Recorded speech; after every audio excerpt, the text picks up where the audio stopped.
yang lalu sudah saya jelaskan bahwa hidup selalu berakhir dengan kematian. Apabila datang kematian menimpa seseorang, datanglah kiamat baginya. Itu yang disebut dengan kiamat kecil. Hakikatnya mati adalah perpindahan dari kehidupan di dunia ini menuju kehidupan di alam barzakh. Menunggu kita di alam barzakh sampai datangnya saat kiamat. Entah 10 tahun, entah 100 tahun, entah 1000 tahun, hanya Allah saja yang maha tahu. Adapun orang-orang beriman yang melakukan amal kebajikan dalam kehidupan di dunia ini, masa penantian yang lama di alam barzakh buat mereka sebentar saja. Tetapi bagi orang-orang kafir yang ingkar, yang tidak beriman kepada Allah, yang hidup di dunia cuma menumpuk-numpuk dosa, tentu penantian di alam barzakh akan merupakan waktu yang sangat lama. Bukankah dalam kehidupan kita waktu itu memang relatif? Contoh misalnya, bagi pemuda-pemudi yang sedang duduk asik memadu cinta, waktu 4-5 jam saja rasanya cuma 4-5 menit. Tenggelam oleh keasikan. Tapi buat orang yang berbaring di rumah sakit, meratap di balik-balik apa itu tembok derita kata lagu, di balik dinding-dinding penjara, sehari bagai seminggu, seminggu rasa sebulan, sebulan boleh jadi rasa setahun. Penantian yang sangat lama. Kapan kiamat itu akan datang? Ini rahasia Allah. Jangankan kita yang orang awam, baginda Nabi sendiri tidak diberitahu oleh Allah kapan kiamat itu akan terjadi. Tetapi sungguh pun demikian, banyak hadis-hadis yang menjelaskan ciri atau tanda-tanda datangnya kiamat. Nah, kalau sudah bicara soal tanda, tanda kiamat itu ada 2. Pertama yang disebut alamatus sughra, tanda-tanda kecil. Ini waktunya masih ada tenggang. Ada yang dinamakan alamatul kubra, tanda-tanda besar. Artinya kiamat sudah diambang pintu. Apa tanda-tanda kecil dari datangnya hari kiamat itu? Misalnya kata Nabi, apabila ilmu sudah diangkat oleh Allah. Artinya apabila ulama sudah banyak wafat, minat orang belajar agama berkurang, lalu kebodohan nampak merajalela di mana-mana, zina dikerjakan secara terbuka, minuman-minuman keras jadi kebanggaan, itu termasuk di antara tanda-tanda kecil terjadinya hari kiamat. Apalagi misalnya iza waladatil ammatu rabbataha, apabila budak sudah melahirkan tuan. Apa maksudnya? Ada yang mentafsirkan apabila anak sudah bisa membudaki orang tuanya. Orang tua yang melahirkan dia, yang membesarkan dia, demi setelah si anak besar jadi orang berpangkat, bertitel, berharta, berkedudukan, jadilah orang tua itu budaknya. Sehingga sering dibilang kalau orang tua kaya, anak jadi raja. Tapi kalau anak yang kaya, orang tua sering jadi budak. Apalagi munculnya fitnah yang bergelombang, timbul perang antara dua bangsa yang besar, waktu berjalan terasa sangat pendek sekali. Itu merupakan tanda di antara tanda-tanda kiamat. Termasuk di dalamnya sulit membedakan mana laki, mana perempuan. Kan kalau tanda-tanda kayak begini sekarang sudah banyak kita lihat kan. Ulama banyak wafat, penggantinya sulit. Zina dikerjakan berterang-terangan, minuman keras jadi kebanggaan. Banyak anak membudaki orang tuanya, sulit membedakan mana laki mana perempuan. Kadang-kadang dari belakang kita lihat perempuan bener, begitu kita colek nengok jenggotan.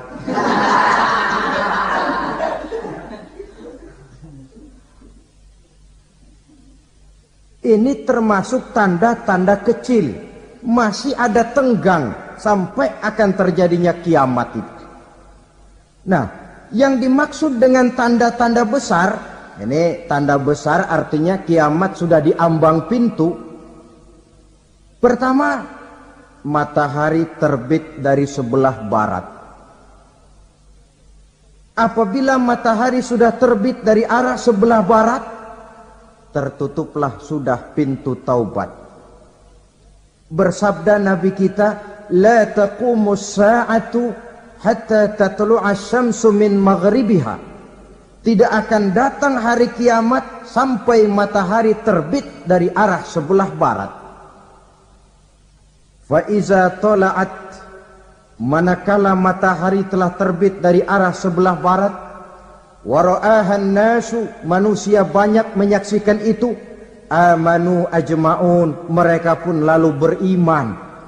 Yang tadinya kafir, yang tadinya ingkar, yang tadinya membangkang, setelah melihat matahari terbit dari sebelah barat, buru-buru beriman, berlomba-lomba mengucap 2 kalimat syahadat. Tapi apa yang terjadi? Kata Nabi, wadzalika hina la yanfa'u nafsan imanuha lam takun amanat min qabl. Hari itu adalah hari yang iman sudah tidak berguna lagi bagi seseorang apabila sebelumnya memang dia tidak pernah beriman.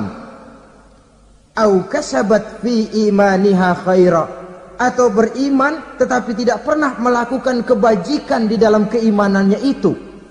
Hari yang sudah kasib, hari yang sudah terlambat, beriman tidak akan ada gunanya lagi. Ini pelajaran buat kita. Sebelum sang surya terbit dari sebelah barat, sebelum nafas sampai di tenggorokan, artinya pintu taubat masih terbuka. Kalau 2 hal itu sudah terwujud, nafas sudah sampai di kerongkongan atau matahari sudah terbit dari arah sebelah barat, tertutuplah sudah pintu taubat.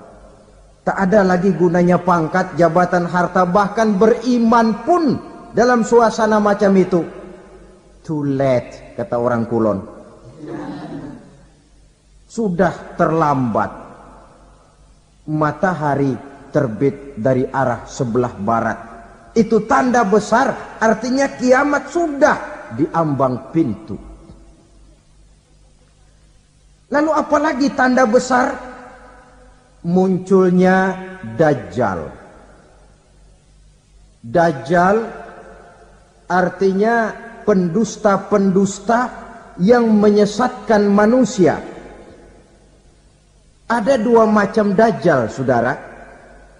Ada Dajjal kecil. Ini Dajjal kelas teri. Kalau ini sejak zaman Rasulullah sudah ada itu. Tiap zaman ada. Di zaman Rasulullah misalnya ada yang bernama Aswad al-Unsi dari Yaman. Ada yang namanya Musailamah al-Kazzab dari Yamamah. Ada yang namanya Ibnu Sayyad dari Madinah. Ini Dajjal di zaman Rasul. Musailamatul Kazzab memproklamirkan diri jadi nabi dia. Di zaman Rasul masih hidup. Ini Dajjal zaman Nabi. Di zaman sahabat muncul Dajjal. Di zaman kita sekarang ini Dajjal pun gentayangan. Dajjal kelas teri.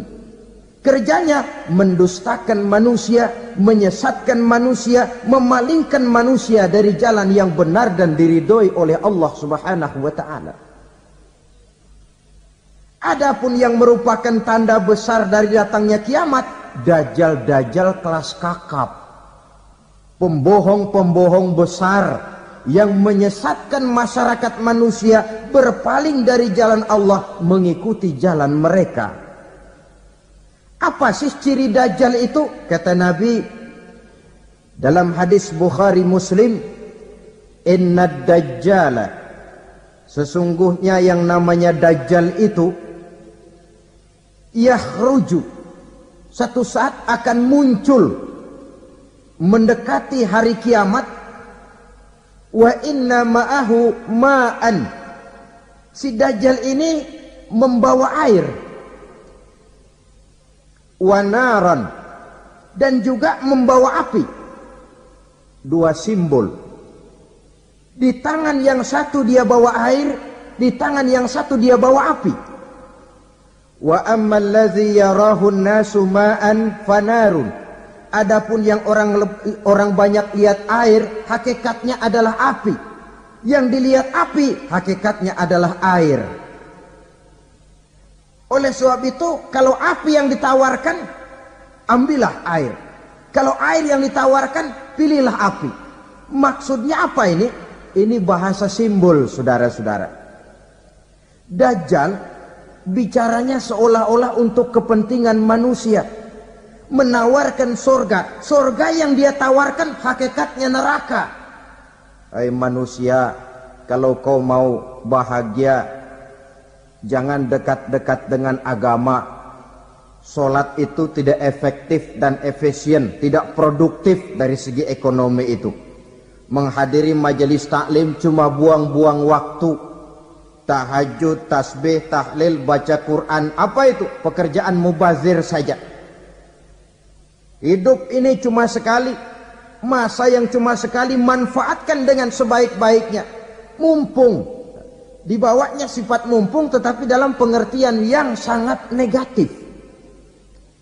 Bicaranya seolah-olah untuk kepentingan manusia, tetapi sebenarnya menjerumuskan manusia. Menawarkan air, tapi sebenarnya api. Menawarkan api, tapi hakikatnya air. Buat apa kamu sholat? Buat apa kamu bayar zakat? Buat apa kamu puasa? Surga yang dicanangkan Dajjal, hakikatnya neraka. Neraka yang digambarkan Dajjal, pada dasarnya adalah surga. Jadi memutarbalikkan fakta itu kerjaan Dajjal. Yang hak jadi batil, yang batil dibilang hak, yang benar jadi salah, yang salah malah jadi benar. Tuntunan disuruh jadi tontonan, tontonan malah menjadi tuntunan.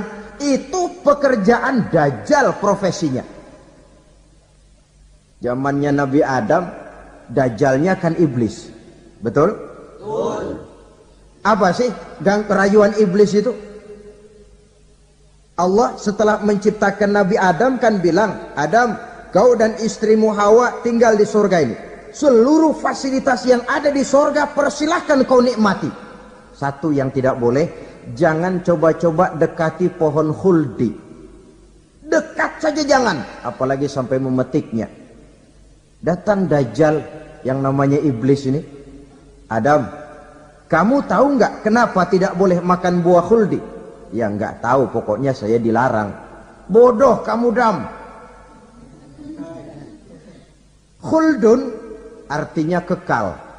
Kalau kamu makan itu buah, kau akan kekal di surga buat selamanya. Allah tidak kepengen, maka dilarang kamu makan buah khuldi. Kalau kau ingin kekal di surga Adam, makan saja. Saya bicara begini ini untuk kepentingan kamu Adam. Ini kan ciri-ciri Dajjal. Bicaranya sih seolah-olah untuk kepentingan Nabi Adam, hakikat sebenarnya menjerumuskan Nabi Adam supaya ingkar dan melanggar larangan dari Allah Subhanahu wa ta'ala. Jadi setelah muncul Dajjal, timbul kekacauan-kekacauan di masyarakat. Banyak yang terpengaruh, terpedaya dan terpesona. Termasuk mereka yang memproklamirkan diri jadi nabi. mereka yang memproklamirkan diri jadi rasul di zaman sesudah Rasulullah wafat, itu adalah dajjal-dajjal. Maka saya ingatkan, kalau di zaman kita sekarang ini ada orang ngaku jadi nabi, ada orang ngaku jadi rasul, biar bahasa Arabnya kental, Quran hafal, hadis ribuan hadis hafal, biar pakai serban sampai menyengser ke tanah, bahasa Arabnya fasih, tapi dia mengaku jadi nabi, jadi rasul, kita umat Islam wajib tidak percaya. Wajib untuk tidak percaya. Itulah dajjal-dajjal zaman kita sekarang ini. Tidak mustahil mereka datang mempengaruhi orang-orang awam supaya berpaling dari Rasulullah, mengikuti mereka. Nah, di akhir zaman nanti, mendekati hari kiamat, dajjal ini muncul, dajjal kelas kakap, menyesatkan masyarakat manusia untuk berpaling dari Islam, mengikuti seruan mereka. Apalagi di antara datangnya kiamat itu, tanda yang besar itu, turunnya Nabiullah Isa Al-Masih, putra Maryam. Menurut berbagai hadis yang sahih, Nabi Isa Al-Masih nanti akan turun lagi. Tidak membawa risalah yang baru, tapi meluruskan risalah Islam ini yang telah banyak ditinggalkan oleh masyarakat. Bahkan ada hadis menjelaskan beliau akan membunuh Nabi, mematahkan kayu-kayu salib, lalu melaksanakan haji dan umrah mengikuti syariat Nabi Muhammad, bukan membawa agama baru. Menjadi semacam mujaddid, reformer, menyelamatkan manusia dari bisikan dajjal. Bahkan ada riwayat yang menjelaskan bahwa Nabi Isa berhasil mengalahkan dajjal, mengembalikan masyarakat manusia kembali kepada ajaran Islam yang datang dari Allah, dibawa oleh Rasulullah sallallahu alaihi wasallam. Dengan kata lain, turunnya Nabi Isa bukan sebagai nabi dan rasul baru, tetapi mengikuti syariat Nabi kita Muhammad sallallahu alaihi wasallam. Saudara hadirin, ibu-ibu hadirat yang saya hormati, kemudian apalagi di antara tanda-tanda besar akan datangnya kiamat itu? Keluarnya asap atau awan. Kata Nabi, inna min asrati sa'ah dukhanan yamla'u ma bainal masyriqi wal maghrib. Di antara tanda-tanda kiamat, munculnya awan atau asap yang memenuhi antara langit dan bumi. Ini pun diperkuat dalam surah Ad-Dukhan ayat 10. Fartaqib yauma ta'tis sama' bidukhanin mubin fayughshan nas hadza azabun alim. Bagi orang-orang yang beriman, mereka biasa-biasa saja. Tapi bagi orang kufur, datangnya asap dan awan ini merupakan azab yang kelewat pedih. Barangkali sedikit mendekati gambaran tentang azab yang pedih ini, saya ingatkan alam pikiran kita kepada peristiwa yang belum lama terjadi. Pernah dengar berita bocornya reaktor nuklir di Chernobyl, Uni Soviet? Pernah dengar? Nah. Bocornya reaktor nuklir di Chernobyl yang mengakibatkan ratusan bahkan sangat mungkin ribuan nyawa. Cuma satu reaktor. Bagaimana kalau seluruh cadangan nuklir yang dimiliki oleh para negara adik kuasa ini diledakkan? Bahkan yang konon menurut catatan, cadangan nuklir yang dimiliki bersama oleh Amerika dan Rusia sekarang ini sudah sanggup memusnahkan 6 miliar manusia. 1,5 kali lebih banyak dari jumlah manusia yang nongkrong di permukaan bumi ini. Saudara-saudara hadirin yang saya hormati, lalu saat mendekati hari kiamat, apalagi tandanya? Setelah Nabi Isa wafat, pada saat turunnya yang kedua kali, Lalu Allah meniupkan angin sejuk. Semua orang-orang beriman, orang-orang baik wafat. Sehingga penghuni bumi ini cuma tinggal lagi terdiri dari orang-orang kafir.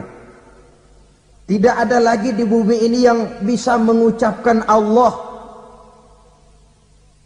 Sehingga dalam hadis qudsi itu ada keterangan, Innallaha azza wa jalla yaqulu li Israfil.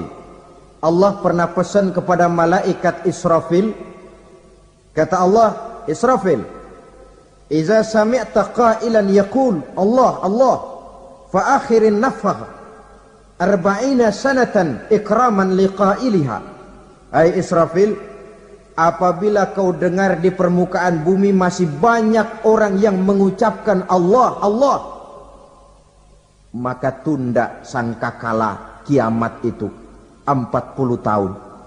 Untuk apa? Ikraman liqailiha, menghormati orang yang mengucapkan Allah Allah itu. Wah, jadi karena sekarang masih banyak yang mengucapkan Allah, besar hatilah kita, masih jauh kiamat itu. Tapi jangan lupa, kiamat pribadi, kiamat kecil itu yang nggak kita sangka-sangka. Ajal datang mencabut nyawa, itu kiamat pribadi. Dan itu yang pasti kita hadapi. Dan itu yang membuat kita tidak boleh bersikap main-main di dalam kehidupan sekarang ini. Saudara hadirin yang saya hormati, tidak ada lagi orang-orang muslim. Seluruh penduduk dunia ini kafir.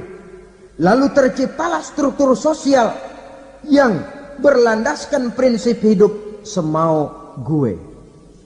Bakal terjadilah prinsip di mana yang kaya menyantap yang miskin, yang kuat menindas yang lemah.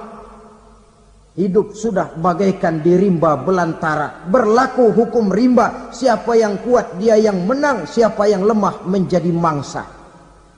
Timbul kekacauan, maksiat merajalela, munkarat menjadi-jadi, sehingga isi bumi ini penuh dengan segala macam perbuatan dosa. Tidak ada perlunya lagi alam diperpanjang temponya. Datang saat yang sudah dijanjikan oleh Allah Azza wa Jalla, maka terjadilah yang disebut kiamat kubra, kiamat besar, kiamat hancur-hancuran. Bagaimana kejadian ini dimulai? Dalam surah Az-Zumar ayat 68, Allah Subhanahu wa taala berfirman, "Wa nufikha fis-suri fasa'iqa man fis samawati wa man fil ardi illa man sya'allahu." Maka manakala ditiuplah sangkakala, terkejutlah seluruh yang ada di langit dan seluruh yang ada di bumi. Bila saat kiamat datang, Allah perintah malaikat Israfil, Israfil, tiup sangkakalamu. Ditiuplah sangkakala oleh malaikat Israfil. Yang akibat daripada tiupan itu, seluruh yang ada di langit, seluruh yang ada di permukaan bumi terkejut. Yang ada di langit siapa? Malaikat kan. Bayangin aja kalau malaikat kaget, apalagi kita. Terkejut seluruh makhluk yang ada di bumi, yang ada di langit mendengar suara sangkakala itu. Bunyinya tidak sanggup kita bayangkan dahsyatnya. Ledakan nuklir, ledakan neutron, belum apa-apa ketimbang bunyi sangkakala malaikat Israfil ini. Nah, lalu mendengar bunyi sangkakala ini, gemparlah makhluk, kacaulah alam. Bumi gempa, planet-planet bertabrakan, gunung meletus, air laut tumpah ke darat, angin topan bertiup, halilintar menyambar. Lalu semua yang bernama hidup mati total. Mati bareng tanpa persiapan. La haula wala quwata illa billah. Saya kadang-kadang dalam tafakur bermohon, ya Allah, mudah-mudahan saya enggak nemuin kiamat beneran. Ngeri. Tidak bisa kita bayangkan macam apa suasana seperti itu.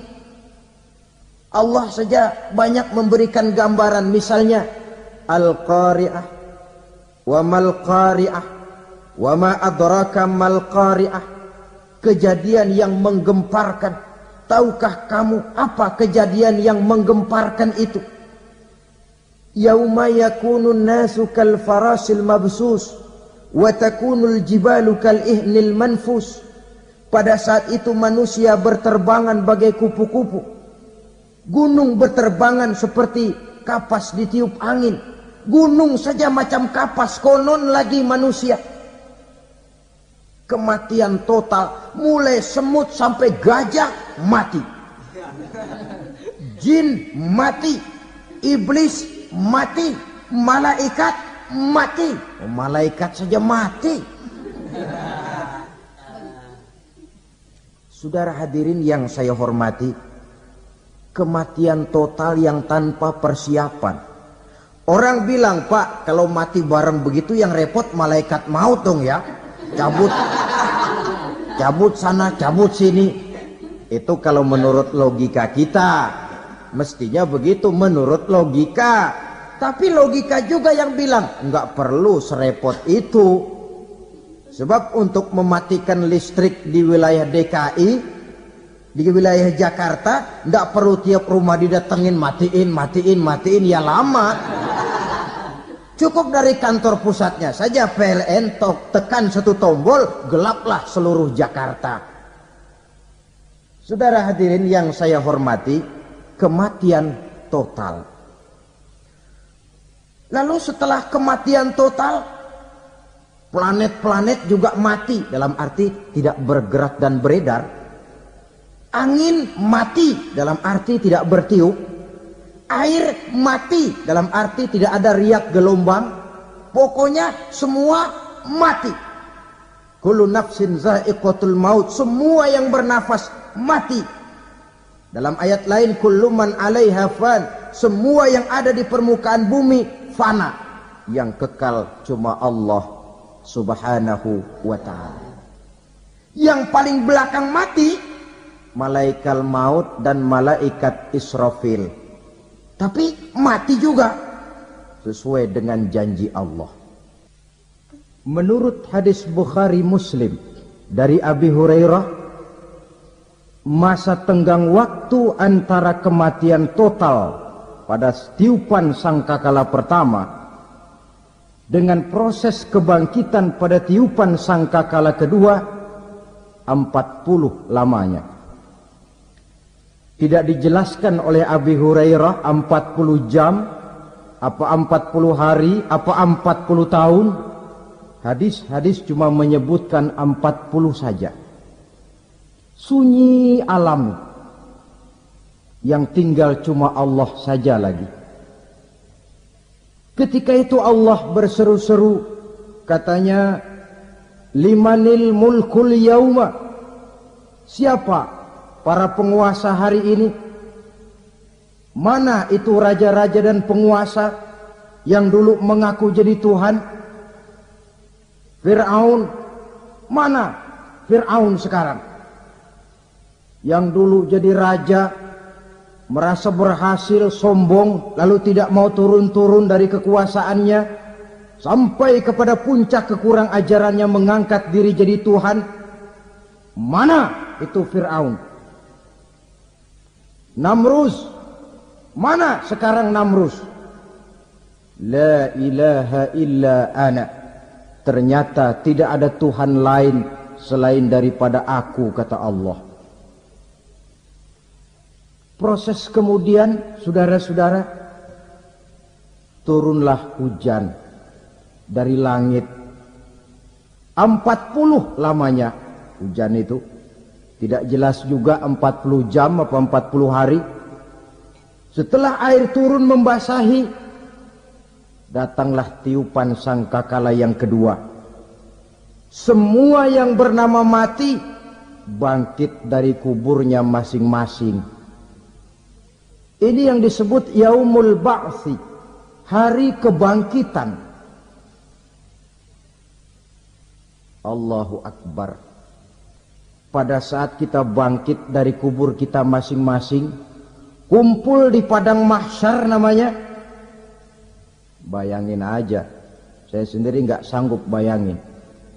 Manusia sejak zaman Adam sampai zaman kiamat kumpul bareng di tempat sama. Berapa banyaknya itu?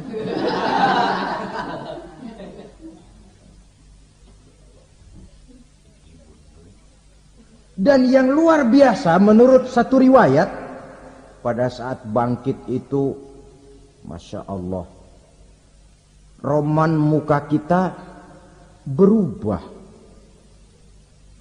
disesuaikan dengan amalan kita waktu di dunia ini. Barang siapa yang waktu di dunia amalannya itu amalan tikus, di akhirat nanti dia bangkit dari kubur, mukanya seperti muka tikus. Gagah betul badannya, tapi mukanya seperti tikus. Kenapa? Amalannya waktu di dunia seperti amalan tikus. Apa amalan tikus itu? Suka ngegeragoti barang yang sudah disimpan rapi-rapi. Orang sudah simpan uang rapi-rapi, simpan perhiasan rapi-rapi, digeragoti oleh tikus. Maling-maling, pencoleng-pencoleng, koruptor-koruptor. Itu nanti di akhirat nanti kita lihat mukanya seperti muka tikus. Oh ini waktu di dunia suka nyolong, mukanya seperti muka tikus. Barang siapa yang waktu di dunia ini amalannya itu amalan macan, dia akan bangkit nanti mukanya seperti muka macan. Apa amalan macan? Macan itu amalannya menang-menangan.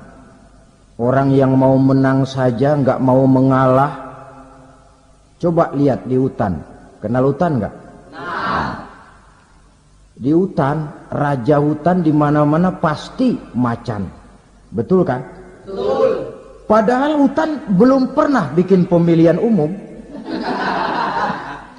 Tapi macan tidak peduli ada pemilihan umum apa tidak, pokok saya raja. Sebab apa? Macan jadi raja itu bukan karena benar, tapi karena kuat jadi raja.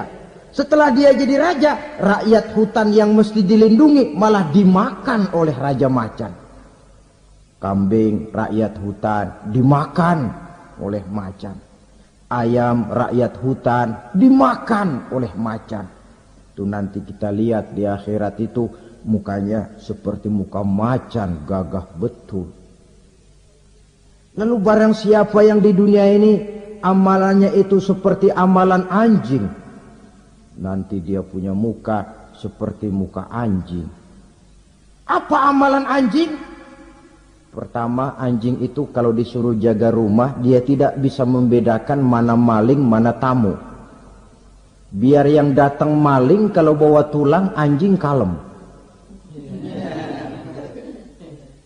Yang kedua, anjing itu akan setia kepada siapa saja yang memberinya roti. Siapa yang memberinya roti, itulah majikannya. Apa kata majikannya, pasti dia laksanakan. Soal benar atau salah, dia tidak peduli. Setelah anjing dapat roti, dia tidak punya pilihan lain kecuali bilang, abdi mah kumaha juragan wae ayeuna mah.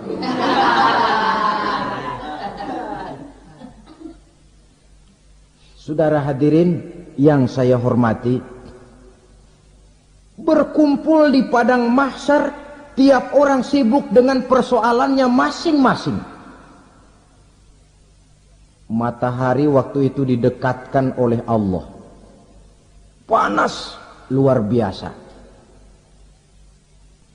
Ada yang saking panasnya itu mencucurkan peluh keringat sampai sebatas mata kakinya, ada yang keringatnya sampai sedengkulnya, ada yang keringatnya sampai sepusatnya, ada yang keringatnya mengalir sampai sebahunya, ada yang kelelap oleh keringatnya sendiri, sementara orang di sampingnya enggak apa-apa.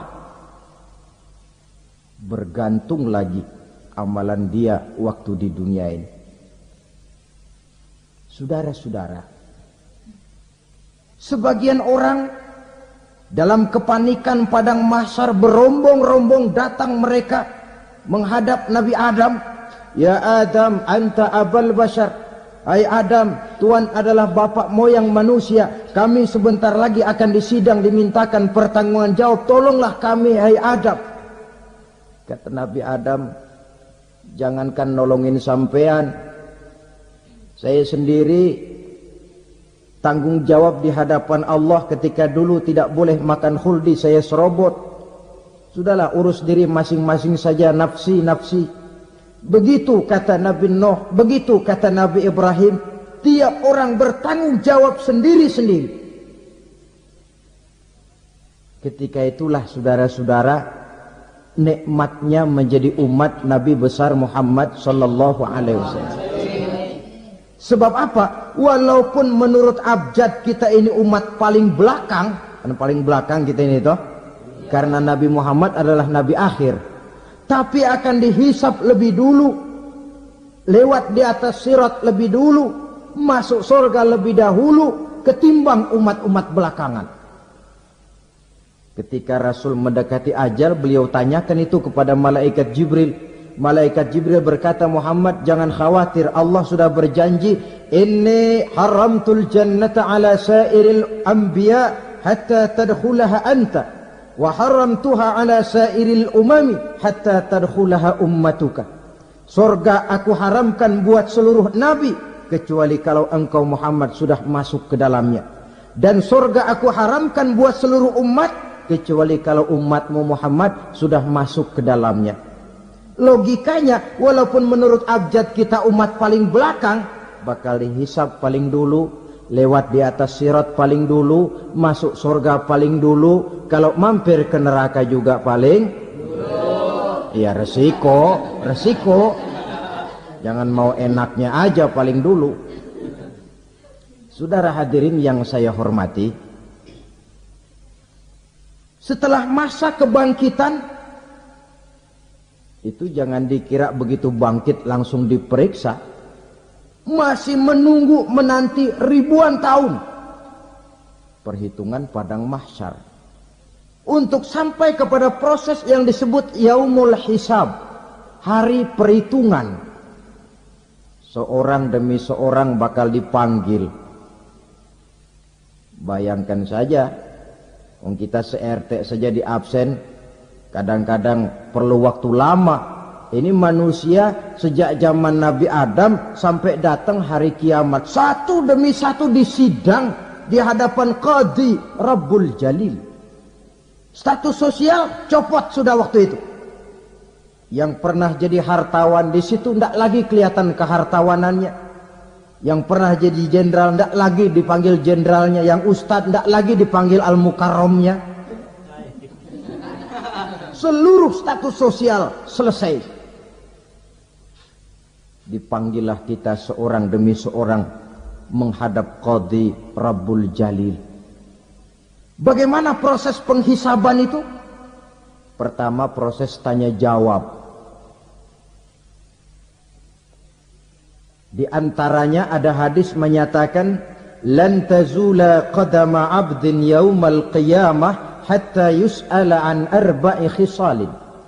Besok di hari kiamat tidak akan bergeser telapak kaki seorang hamba sampai dia ditanya lebih dulu tentang 4 persoalan. Tentang ilmunya. Kemana ilmu itu diamalkan? Tentang umurnya. Di mana umur itu dihabiskan? Tentang masa mudanya. Kemana masa muda itu dipakai? Tentang hartanya. Dari mana harta itu didapat dan kemana harta itu dibelanjakan. Ini termasuk proses tanya jawab. Jadi kalau istilah pengadilan dunia, nama Fulan bin Fulan. Kamu waktu di dunia diberikan umur panjang untuk apa? Pernah mengalami masa muda, kemana kau habiskan masa remajamu? Kau diamanahkan ilmu, dengan apa ilmumu kau amalkan? Kau diberikan harta, dari mana harta kau dapat, kemana kau belanjakan?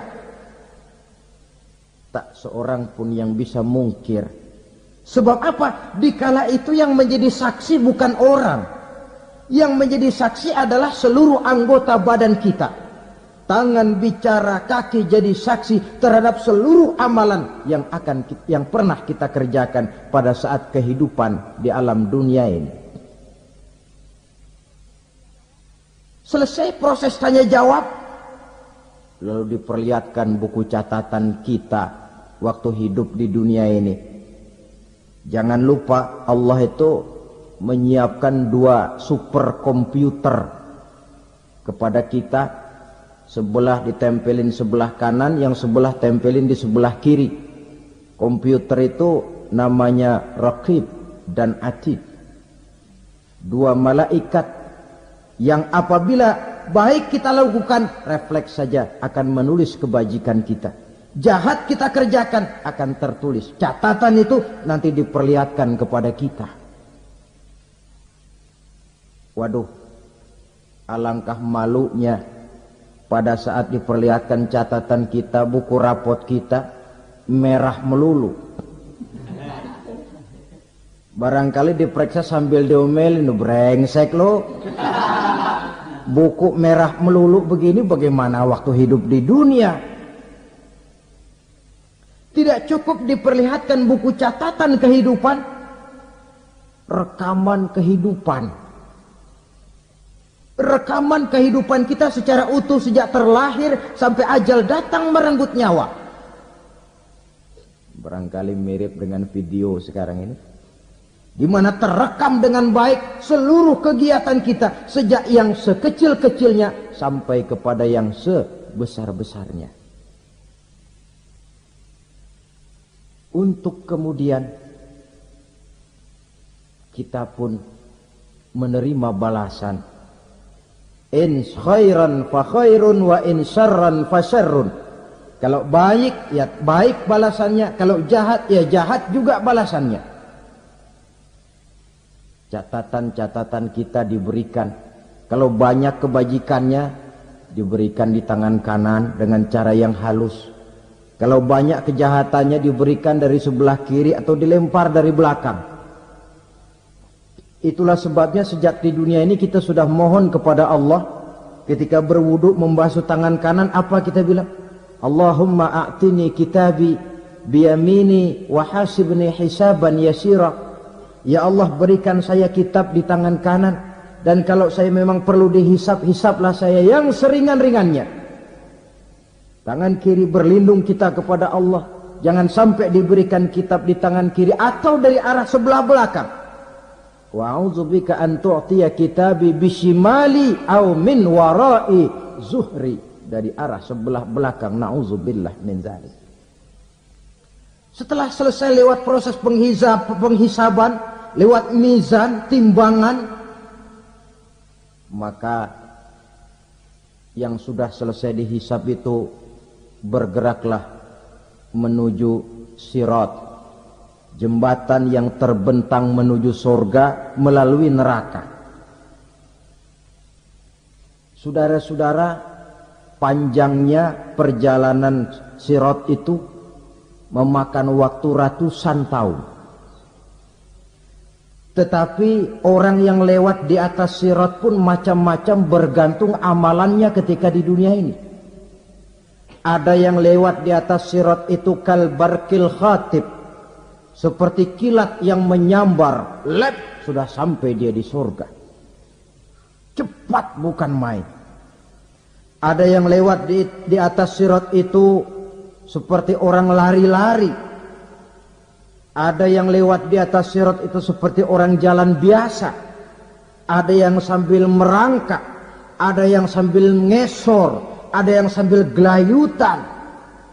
Ada yang selamat sampai ke ujung, ke surga. Ada yang tergelincir jatuh masuk ke dalam neraka, bergantung amalannya dalam kehidupan di dunia sekarang ini. Tiap kita akan melewati yang namanya sirat ini. Saudara-saudara kaum muslimin yang saya hormati, dengan demikian mereka yang selamat melalui sirat sampai ke terminal akhir surga, mereka yang ketika dihisab ternyata banyak kejahatannya daripada kebaikannya, mereka singgah di dalam neraka. Nah, adapun orang-orang yang beriman menurut ayat Quran dan hadis Nabi itu nanti ada bermacam-macam. Ada orang beriman itu yang dimasukkan surga. Ada orang beriman itu yang dimasukkan ke dalam surga. Ada orang beriman itu yang disebut penduduk surga. Kenapa lain-lain, Pak? Karena waktu di dunia amalannya juga lain-lain. Ada orang beriman yang masuk surga. Ini paling murah tiketnya. Mau masuk surga? Kata Nabi begini, ma min abdin qala la ilaha illallah thumma mata ala dhalik illa dakhala al-jannah. Kalau seorang hamba sudah mengucap dua kalimat syahadat, dia yakin dengan kebenaran kalimat itu sampai matinya, orang itu akan masuk surga. Abi Dzar yang waktu itu diajak bicara heran, ya Rasul kok gampang betul? Iya. Walaupun orang itu mencuri, iya. Walaupun orang itu berzina, iya. Biar dia mencuri, biar dia berzina, kalau dia sudah mengucap dua kalimat syahadat, dia yakin dengan kebenaran kalimat itu sampai matinya, itu orang akan masuk surga. Jadi masuk surga cukup dua kalimat syahadat, yakin sampai mati, masuk surga. Itu perkara masuk. Tapi kalau pertanyaannya diterusin, masuknya kapan, Pak? Nah, ini lain lagi urusannya. Sebab ada yang masuknya itu langsung, ada yang mampir dulu. Di sana tempat cuma dua. Kalau tidak surga, neraka. Mau ke surga, tapi mampir dulu. Yang mampirnya jelas di neraka. Kenapa? Dalam hadis qudsi ada riwayat. Nanti itu di akhirat, setelah Allah selesai mengatur penduduk surga, masuk surga, yang neraka, masuk neraka, Allah berkata kepada malaikat Malik, malaikat Malik, labaik ya Allah, itu bajingan-bajingan tengik, manusia-manusia durjana, yang waktu di dunia tidak mau sujud, jauh dari ulama, gemar melakukan yang munkarat dan maksiat, hidup di tengah masyarakat selalu jadi bibit keonaran, kufur, sudah masuk neraka semua. Sudah ya Allah. Nah, kalau sudah, coba sekarang kamu masuk, Malik. Saya, iya, masuk neraka. Mau apa ya Allah? Kata Allah, akhriju minan nar man kana fi qalbihi misqala habbatin min khardalin min iman. Kau masuk neraka, cari di dalam neraka orang-orang yang ada imannya walaupun kecil sebesar biji zarah, angkat mereka keluar. Masuk malaikat Malik ke neraka, cari orang yang ada imannya, korek-korek. Ya repot, udah pada gosong. Yang ada imannya diangkat ke atas, yang ada imannya diangkat ke atas, lalu dimandikan di Nahrul Hayat, namanya sungai kehidupan di akhirat nanti. Cakep lagi rupanya, bersih lagi wajahnya, apel di hadapan Allah. Kata Allah, bagaimana mas? Kapok nggak sampean? Kapok ya Allah. Nah, kalau kapok, idhab fadkhulil jannah, pergi masuk surga sana. Berangkat mereka ke surga, ketemu sama teman-temannya yang udah sampai lebih dulu, yang nggak pakai mampir lagi. Terjadi dialog, Kata teman-temannya yang udah pada nyampe duluan, Mas, iya, emang baru sampai? Saya baru sampai. Memang mampir di mana dulu, Mas? Kita sudah lama sampai di surga. Saudara buka surah Al-Muddatsir ayat 34-35. Masalakakum fis saqar? Kenapa kamu mampir di neraka Saqar? Qalu lam nakum minal musallin. Mereka menjawab, kami mampir di neraka Saqar, Mas, gara-gara dulunya kami waktu di dunia tidak pernah sholat. Tidak pernah sholat? Tidak pernah. Karena rumahnya dekat masjid. Cuma dekat doang, Mas.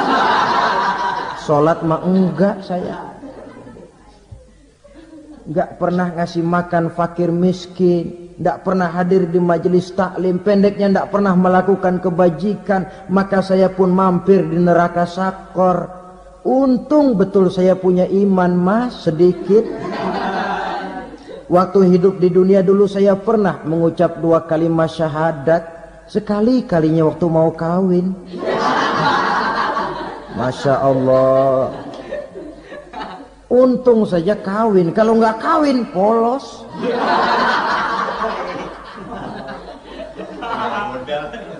Itu juga pengulu sudah setengah mati ngajarin. Asyhadu alla, asyaduaan, asyaduaan.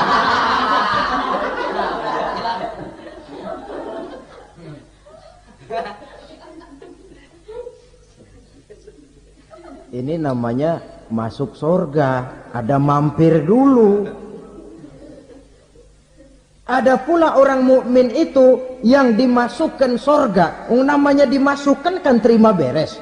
Saya masuk ke rumah, jalan sendiri, cari tempat sendiri. Saya dimasukkan ke dalam rumah, terima beres, pokok ada di dalam, itu dimasukkan namanya. Nggak pakai mampir. Tapi tentu tiketnya lebih mahal ketimbang yang pertama tadi. Apa kata Allah? Innal ladzina amanu wa amilus salihat la ukaffiranna anhum sayyi'atihim wa la udkhilannahum jannah. Sesungguhnya orang-orang yang beriman kemudian beramal soleh, kami hapuskan segala dosa dan kesalahannya, kami masukkan mereka ke dalam surga. Lihat ayatnya. Allah yang memasukkan, kita yang dimasukkan. Tidak pakai transit, tidak usah mampir. Cuma tidak cukup syahadat, tidak cukup amanu, tapi diiringi dengan wa'amilus salih. Iman, amal. Tidak cukup syahadat, lalu dibuktikan dia sholat, dia zakat, puasa, lalu dia melakukan berbagai macam kebajikan.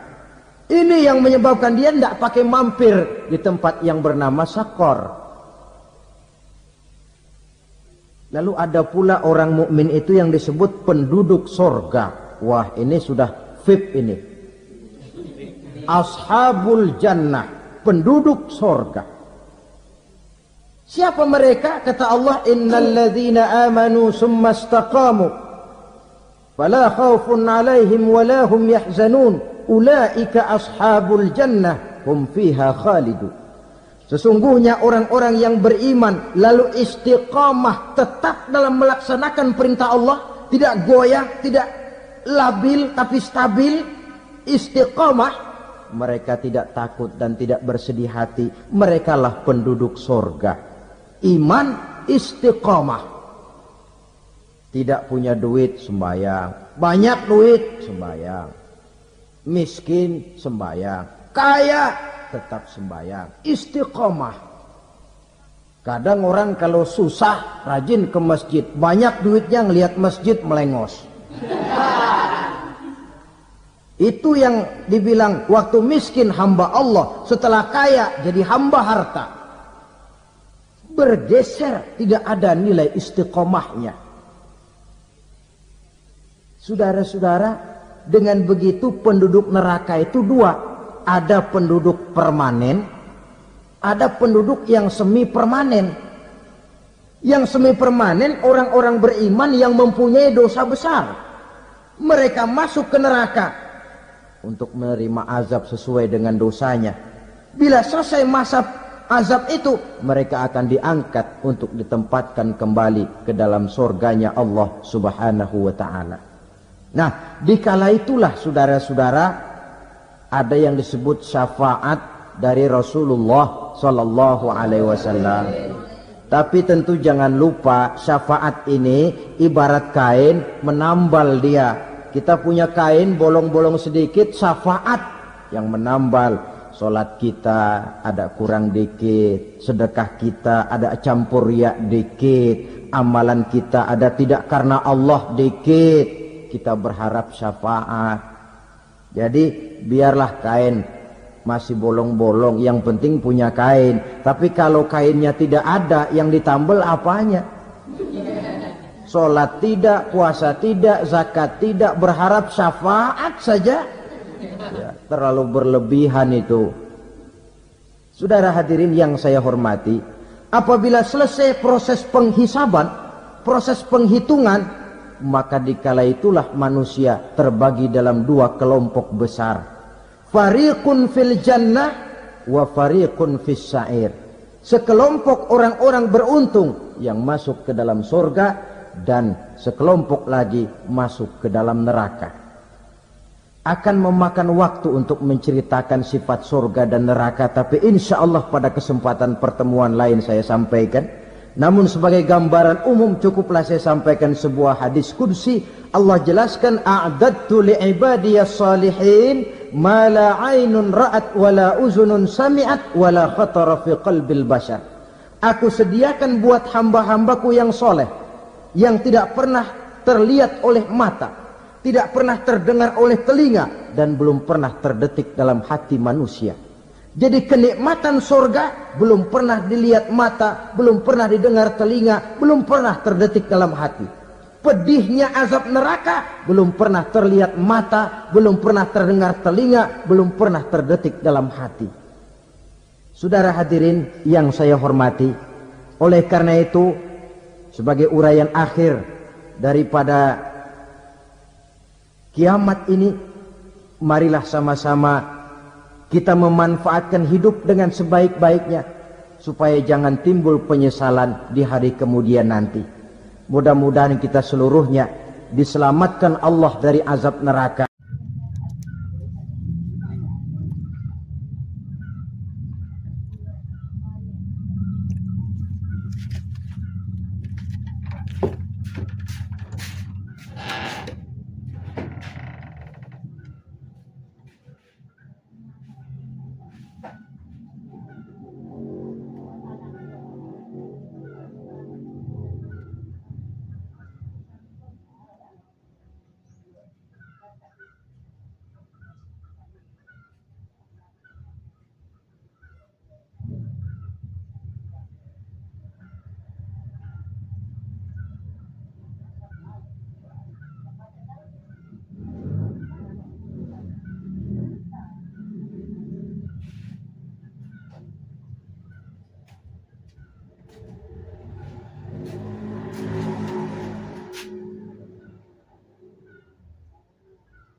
Oke guys ya, di sini kita lagi merekam aja nih guys, seperti biasa. Dulu sakit, waduh, aku yang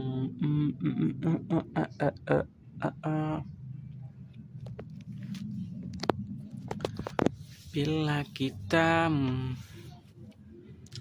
mencintaimu hanyalah dulu dulu sakingnya sak. Oke.